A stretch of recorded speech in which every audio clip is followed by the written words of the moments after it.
आज के इस कार्यक्रम में मंच पर उपस्थित श्रीमान सक्सेना जी, उपराज्यपाल दिल्ली की लोकप्रिय मुख्यमंत्री बहन रेखा गुप्ता जी, मुख्य सचिव दिल्ली श्री राजीव वर्मा जी, उपाध्यक्ष डीडीए एन श्रवण कुमार जी, और आज ये तीसरे पतंग महोत्सव में उपस्थित सभी भाइयों बहनों को मेरा नमस्कार, राम राम। सबसे पहले मैं आज जब भगवान सूर्य नारायण मकर राशि में संक्रांति कर गए हैं, तब मकर संक्रांति, पोंगल, लोहड़ी, माघ बिहू और उत्तरायण के मौके पर देश भर के सभी लोगों को और विशेष कर किसान भाइयों बहनों को हृदय पूर्वक की शुभकामनाएं देता हूं। मित्रों, हम सब जानते हैं कि उत्तरायण का ये पर्व पूरे देश भर में अलग अलग नाम से मनाया जाता है, और ये पर्व खुशी का पर्व इसलिए है कि हमारा ऋतु चक्र, हमारा जीवन का अस्तित्व एक प्रकार से असीम ऊर्जा के स्रोत भगवान सूर्य नारायण पर निर्भर होता है। और राशि चक्र में सूर्य नारायण जब उत्तर की दिशा की ओर गति करते हैं, तब उनकी किरणों का सबसे ज्यादा फायदा भारत को और समग्र विश्व को मिलता है। इसलिए परंपरा से हमारे यहां भगवान सूर्य नारायण की उत्तर की गति को हमेशा से शुभ माना गया, और जिस दिन सूर्य मकर राशि में प्रवेश करते हैं उसी को मकर संक्रांति कहते हैं। और कालक्रम में कई सारे देश के अलग अलग हिस्सों में मकर संक्रांति, पोंगल, लोहड़ी, माघ बिहू, उत्तरायण, और उत्तर प्रदेश, मध्य प्रदेश, बिहार में खिचड़ी उत्सव के नाम से भी इसको जाना जाता है। मूलतः ये किसानों का उत्सव है, और यहां से किसान अपने नए साल की एक प्रकार से शुरुआत करते हैं। और कवि कालिदास ने भारत के लिए एक बहुत सुंदर शब्द प्रयोग किया था, उत्सव प्रिय जनाहा। भारत के लोगों को उत्सव प्रिय होते हैं। हर ऋतु में, हर सीजन में हमने उत्सवों का आयोजन किया है, और उत्सव के माध्यम से पूरे समाज को एकत्रित कर हम आगे बढ़ने की सोच रखने वाले लोग हैं, और उत्तरायण उसी का एक हिस्सा है। एक प्रकार से ठंडी के मौसम से, सर्दी से निजात पाकर हम बसंत की ओर भी प्रयाण करते हैं, वो भी उत्तरायण से ही शुरू होता है। और आज दिल्ली सरकार और डीडीए ने तीसरे पतंग महोत्सव का आयोजन किया है। ये शुरुआत जो हुई है, वो शुरुआत इसको सातत्यपूर्ण प्रयास से ज्यादा लोकप्रिय, ज्यादा लोकभोग्य बनाने की जरूरत है। मित्रों, पतंग उत्सव इस समग्र देश की जनता को दिल्ली से जोड़ेगा, और आगे ये जाकर समग्र देश का उत्सव बन सकता है। और मेरा तो आग्रह है दिल्ली प्रशासन से और डीडीए से कि पतंग उत्सव को दिल्ली में और सारे देश में पतंग उत्सव में दिल्ली के पतंग उत्सव को केंद्र बनाने के लिए एक समिति बनाकर इसके विस्तार का और इसकी जन भागीदारी का चिंता कर इसको एक प्रकार से परिपूर्ण उत्सव बनाना चाहिए। और मैं एलजी साहब को बधाई देता हूं कि उन्होंने पतंग उत्सव का स्थान भी बांसेरा में रखा है।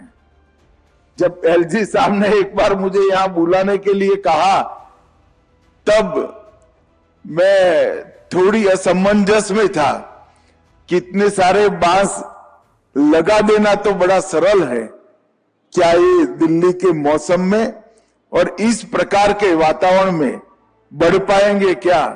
मगर आज बांसेरा को देखिए, देश की हर नस्ल का बांस दिल्ली को अपना बनाकर एक सुंदर प्राकृतिक स्थान इस बांसेरा में बन चुका है। ये बांसेरा एक प्रकार से परिचायक है कि कोई अपने संकल्प को जमीन पर उतारने के लिए कृत निश्चयी हो तो कैसे परिणाम आ सकता है।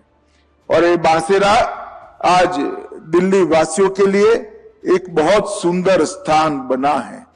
बांसेरा के उपयोग को बढ़ाने के लिए और यहां पर जनता इस बहुत अच्छे प्राकृतिक स्थल पर आए, इसके लिए भी दिल्ली सरकार ने अच्छे से आयोजन करने की जरूरत है।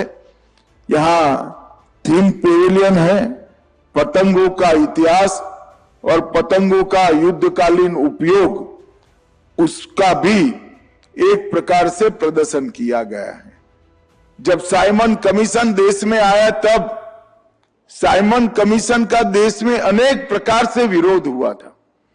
साइमन गो बैक का नारा एक प्रकार के आजादी के आंदोलन का प्रतिघोष बन गया था, परंतु साइमन कमीशन का सबसे बड़ा विरोध अगर किसी ने किया था तो देश भर में उत्तरायण के दिन साइमन गो बैक लिखकर पतंग उड़ाकर पूरा आसमान भारतीयों ने भर दिया था और अंग्रेजों को अपनी ताकत का परिचय दिया था।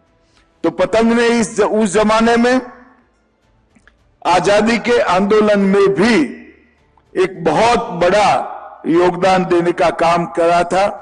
और आज एलजी साहब के प्रयास से मकर संक्रांति का उत्सव एक भारत श्रेष्ठ भारत का प्रत्यक्ष उदाहरण बना है।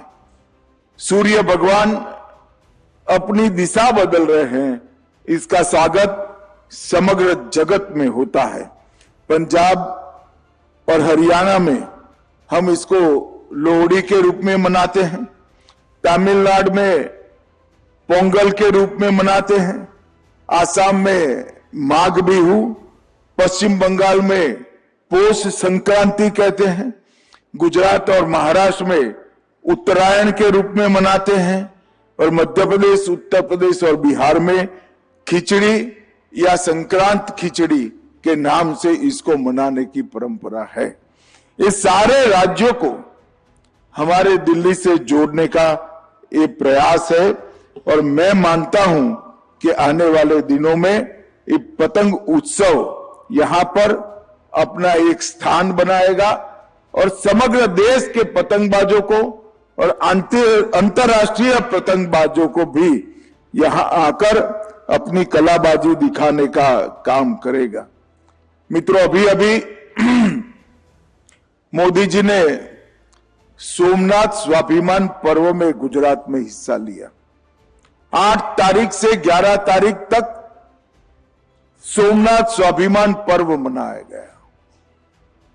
मोदी जी ने सोमनाथ मंदिर पर पहले हमले के 1000 साल पूरे होने पर सोमनाथ स्वाभिमान पर्व बनाया है और अब भारत सरकार और कई सारे सरकारें साथ में मिलकर देश भर में सोमनाथ स्वाभिमान वर्ष मनाने का भी हमने ऐलान किया है। ये सोमनाथ का ज्योतिर्लिंग सबसे पहला ज्योतिर्लिंग है।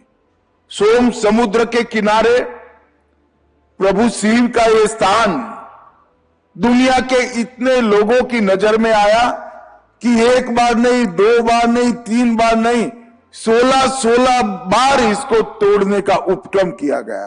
तोड़ने में वो सफल हुए, मगर जितनी बार तोड़ा गया फिर से बनाया गया।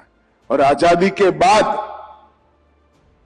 देश के लौह पुरुष सरदार वल्लभ भाई पटेल, जामनगर के महाराजा जाम साहब, कन्हैयालाल माणेकलाल मुंशी और डॉक्टर राजेंद्र प्रसाद ने एक संकल्प लिया कि हां फिर से भव्य और उत्तुंग श्री सोमनाथ का मंदिर बनेगा।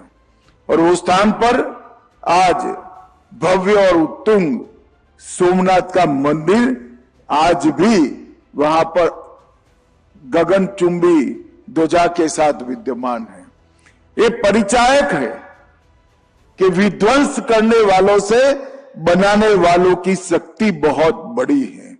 इसको तोड़ने वाले मोहम्मद गजनी, मोहम्मद बेगड़ा, अलाउद्दीन खिलजी कहीं पर आज दुनिया के नक्शे पर नहीं दिखाई पड़ते हैं। और सोमनाथ का मंदिर पूरी दुनिया के सामने सम्मान के साथ वही जगह पर खड़ा है। ये प्रतीक है सनातन धर्म की अजरता का, अमरता का, और भारतीय संस्कृति के मूल तत्व अमर है, इसका ये प्रतीक बना है। सोमनाथ स्वाभिमान पर्व और सोमनाथ स्वाभिमान वर्ष हम सब भारतीयों के लिए हमारी संस्कृति को अटल, अडिग और अमर बनाने का एक संकल्प का पुनस्मरण कराने का वर्ष है। मित्रों, आज उत्तरायण के पर्व पर एलजी साहब ने हम सभी को यहां आमंत्रित किया है।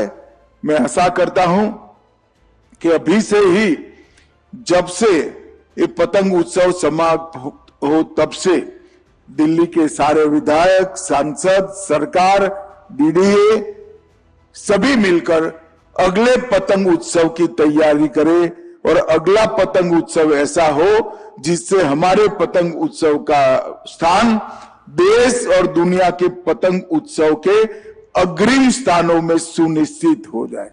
मैं फिर से एक बार एलजी साहब का, दिल्ली सरकार का और डीडीए के इस प्रयास की भरसक प्रशंसा करता हूं और आशा करता हूं कि आने वाले दिनों में ये उत्सव, ये महोत्सव और ऊंचाइयों को प्राप्त करेगा।